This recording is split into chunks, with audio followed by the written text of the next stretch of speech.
한번 따라하겠습니다. 예수님이 친구입니다. 다시 한번 따라하겠습니다. 예수님이 친구입니다. 오늘 말씀은 너무나 잘 알고 있는 선한 사마리아인에 대한 부분이에요. 사마리아인이 길을 여리고로 내려가다가 강도를 만났어요. 도둑을 만난 거죠. 이 당시에 도둑은 주로 옷을 많이 가져갔습니다. 왜냐하면 이 먼 여행자들의 옷은 두툼하고 아주 쓸모가 있었기 때문에 예수님도 십자가에 달릴 때 그 옷을 로마 군병들이 제비뽑기해서 나눠 갖지 않았습니까? 그만큼 이 옷이 참 좋아요. 그래서 옷을 뺏으려고 했겠죠. 벗기려고 했겠죠. 가지고 있는 소지품을 뺏으려고 했겠죠. 그러니까 이 사람이 몸부림을 쳤겠죠. 그러니까 막 칼로 이렇게 하고 막 상해를 입혀서 아주 옷이 다 벗겨지고 죽게 되었습니다. 그런데 여기를 두 사람이 지나가요. 누가 지나가면 제사장이 지나가고 레위인이 지나갑니다.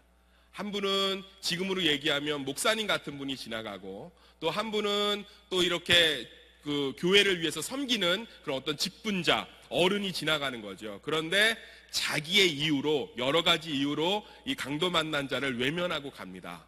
그런데 아무 상관도 없는, 아무도 이유도 없고 서로 적대시하는 사마리아인이 이 강도 만난 유대인을 보고 그 자리에서 기름으로 상처를 치료해주고, 그러니까 지금으로 얘기하면 연고를 발라준 거죠.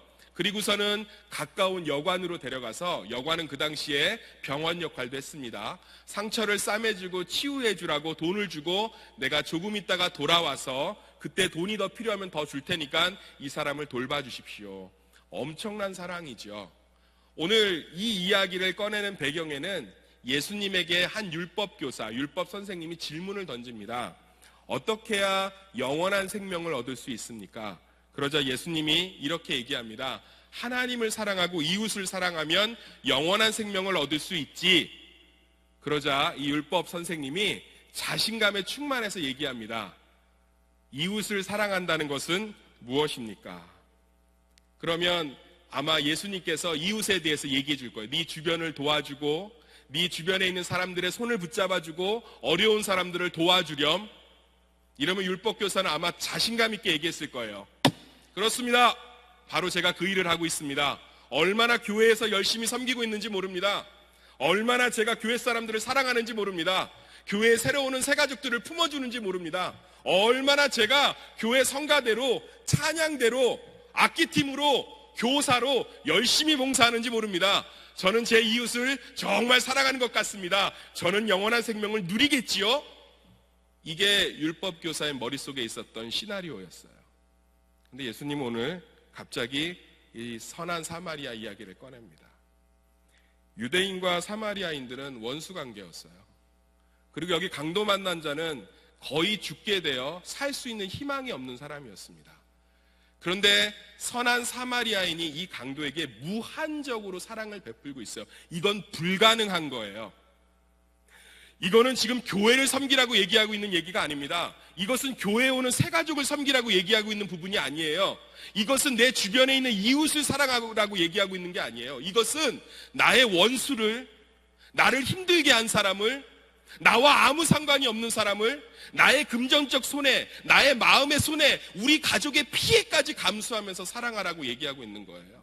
예수님은 이웃을, 친구를 거기까지 정의하고 있는 거예요. 이건 우리에게 거의 불가능한 일입니다. 여러분, 이것이 가능하다고 생각합니까? 저는 선한 사마리아 이야기를 누가복음에서 읽을 때마다 이것이 우리한테는 거의 불가능한 일이에요. 그런데 딱 한 가지 경우에 이것이 가능해집니다. 이 사랑을 경험하면. 그러니까 제가 거룩한 상상을 해보겠는데, 이 선한 사마리아인도 비슷한 사랑을 받았을 수 있어요. 자기와 원수지였던 유대인들로부터 어떤 무한적인 사랑을 받았거나, 아니면 아무 상관없는 사람으로부터 무한한 용서를 받았기 때문에 긍휼의 마음이 작동해서, 본문에 분명히 써 있습니다, 불쌍히 여김으로 이 강도 만난 자를 무조건적인 사랑으로 돌볼 수 있었던 거지요. 여러분, 우리 가운데 이러한 예수님이 말하는 진정한 이 사랑과 이 긍휼함과 이것을 우리 주변에 있는 모든 사람들에게 실천하기 위해서 반드시 전제되어야 될 것은 우리가 이 사랑을 먼저 경험해야 된다는 것입니다. 우리는 예수님을 통해서 이 사랑을 경험할 수 있는 줄 믿습니다. 그러니까 오늘 예수님은 얘기하고 있는 거예요. 예수님이라는 친구를 통해서 이 선한 사마리아인과 같은 무조건적인 사랑을 경험하지 않은 사람은 결코 사랑을 줄 수 없습니다. 목사인 저도 매일매일 예수님의 사랑을 확신하고 그것을 날마다 바라보고 그것을 경험하지 않으면 결코 제게 맡겨진 양이라 할지라도 사랑하기가 쉽지 않습니다.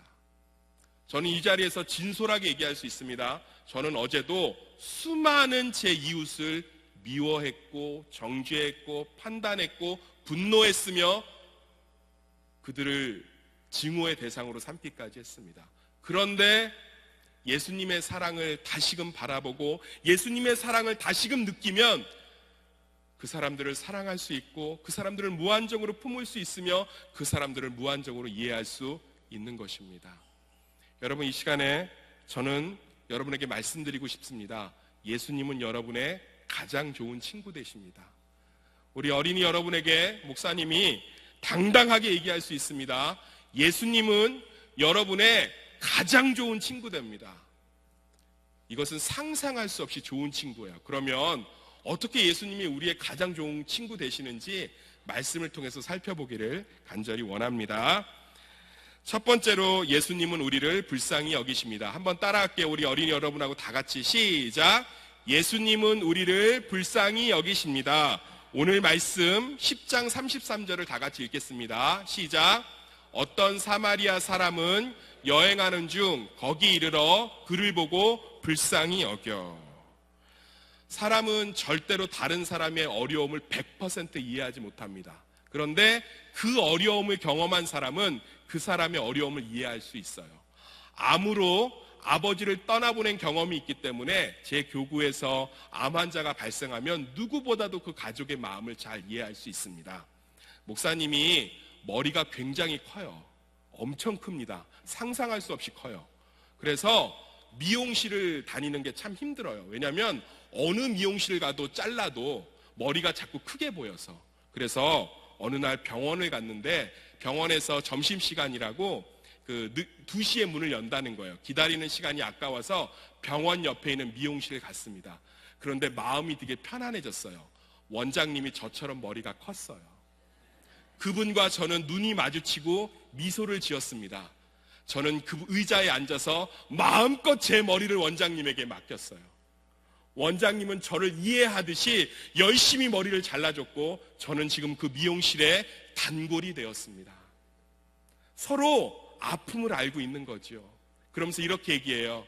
선생님, 머리 이렇게 깎으면 크게 보입니다.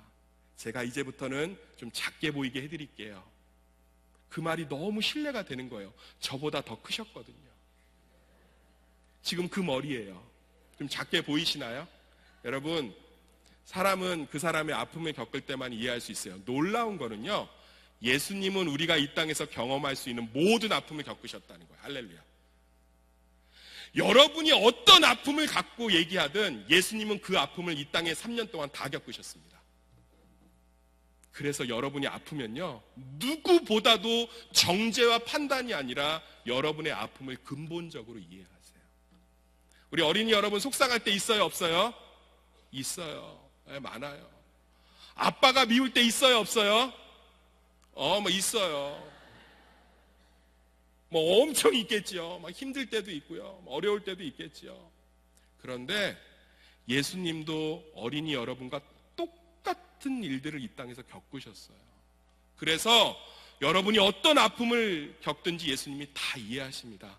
동사교회 성도 여러분, 예수님이 왜 그렇게 우리의 친구 되시냐고요? 여러분이 무슨 아픔을 겪고 계시든 겪었던 그분은 다 겪으셨어요. 할렐루야. 완벽한 고통을 겪으셨습니다. 그래서 여러분이 아파할 때 너무너무 100% 이해하세요. 그것을 불쌍히 여김, 긍휼이라고 하는 거예요. 할렐루야. 예수님이 가장 좋은 친구 되시는 줄 믿습니다. 두 번째로 예수님은 자기 것을 다 내어주십니다. 우리 어린이 여러분 함께 또 다 같이 크게 읽어볼게요. 시작. 예수님은 자기 것을 다 내어주십니다. 오늘 본문 말씀 10장 35절도 다 같이 읽어보겠습니다. 시작. 그 이튿날 그가 주막 주인에게 데나리온 2를 내어주며 이르되 이 사람을 돌보아 주라. 비용이 더 들면 내가 돌아올 때에 갚으리라 하였으니. 자기 손해를 보면서 사랑을 베푸는 사람이 많지 않아요. 아까도 얘기했지만 이 사랑을 경험한 사람만이 이것을 줄 수 있어요. 그런데 오늘 여기 보면 선한 사마리아인이 자기 비용, 아무 이익관계가 아니에요. 오히려 손해지요. 귀찮지요. 번거롭지요. 그런데 자기 돈을 주고 자기 시간을 주고 자기 힘을 줘서 이 아무 상관없는 사람을 돌보고 있어요. 그런데 예수님이 그러셨어요. 여러분, 우리는 예수님께 원수된 사람이에요. 저는 제사장과 레위인이 이해됩니다. 아마 우리의 모습을 있는 그대로 드러낸다면 강도 만난 사람과 똑같이 흉측하고 절망적이며 아무 희망이 없는 존재였을 거예요. 그런데 예수님이 우리에게 다가오셔서 우리의 아픈 상처를 기름으로 싸매시고 그분의 보혈로 치유하시고 자기 것을 다 내어주셔서 생명까지 주셨습니다. 이 사랑이 우리와 함께하는 줄 믿습니다. 그런데 많은 분들이 이 사랑을 매 순간 경험하지 못해요. 이유는 하나입니다. 내 것을 놓고 포기하고 무언가를 내려놓지 못하기 때문에 그래요. 여러분, 내 것을 포기하고 내려놓고 무언가를 주기 시작하면 예수님의 사랑이 보이기 시작합니다. 엘리자베스 쉐핑, 우리나라 말로 서서평 선교사님이라고 여자 선교사님이 계세요. 이분은 엄마한테 버림받았어요. 2번이나. 몇 번? 2번. 엄마한테 가서 엄마 배고파. 네가 내 딸이니? 넌 내 딸 아니야. 어렸을 때 버림받았고요. 나중에 커서 엄마를 찾아갔는데 엄마가 문도 열어주지 않았어요. 이 선교사님은 행복했을까요? 불행했을까요? 불행했을 것 같아요. 그런데 행복하셨어요. 왜냐하면 서서평 선교사님은 끊임없이 문둥병, 한센병 걸린 사람들과 가난한 사람들을 위해서 사랑을 베풀었기 때문이에요. 그는 엄마에게 버림받은 상처를 갖고 있었지만 그 안에 예수님의 사랑이 가득 들어올 수 있었어요. 왜냐하면 무언가를 주었기 때문에, 무언가를 포기했기 때문에, 무언가를 내려놨기 때문에. 여러분, 예수님의 사랑은 지금도 여러분과 함께하는 줄 믿습니다. 그분은 지금도 자기의 모든 것을 내어주시고 주시는 분이에요. 그런데 내 안에 너무 많은 것들이 차 있어요. 아마 이 제사장과 레위인은 하나님의 사랑을 경험하지 못했을 거예요. 이 율법교사는 하나님의 사랑을 경험하지 못했어요. 자기 의로 꽉 차 있었고 자기 기준과 자기 판단과 자기 생각으로 꽉 차 있었기 때문이에요. 그런데 여기 사마리아인은 사랑을 경험할 수 있었어요. 다 내어주고 버리고 포기했기 때문이에요. 여러분, 예수님의 사랑을 우리가 왜 날마다 매 순간 경험하지 못하냐고요? 움켜쥐고 있기 때문이에요. 내려놔 보세요. 버려보세요. 약한 곳으로 한번 가보세요. 그곳에서 하나님의 사랑을 마음껏 경험할 수 있는 줄 믿습니다. 말씀의 결론을 맺을게요. 목사님에게도 참 좋은 친구들이 많이 있었어요. 그런데 그 친구들이 지금 다 어디 있냐면 잘 모르겠어요. 여러분들은 지금 그 친구들이 전부인 것 같아도 이 땅에서 어른이 되어가면 그렇게 생각보다 좋은 친구들이 많지 않아요. 때로는 여러분들에게 상처를 주는 친구도 있을 수 있고요. 여러분들의 가슴을 아프게 하는 친구들도 있을 수 있고요. 여러분들을 속상해하게 하는 친구들도 있을 수 있어요. 그래서 어느 정도 어른이 되면 여러분들은 고백하게 될 거예요. 세상에 좋은 친구는 하나도 없어. 아니요. 여기 정말 좋은 친구가 있어요. 우리 사랑하는 동사교회 성도 여러분, 정말 좋은 친구가 있어요. 나의 아픔을 무조건적으로 이해하고 계시며 다 경험하셨기 때문에 나에게 모든 것을 내어주시며 지금도 여전히 변함없이 예수님이 우리의 가장 좋은 친구 되시는 줄 믿습니다. 그 예수님을 마음껏 경험하여서 여러분이 선한 사마리아인 되는 그런 축복이 있기를 간절히 소망합니다. 기도하겠습니다.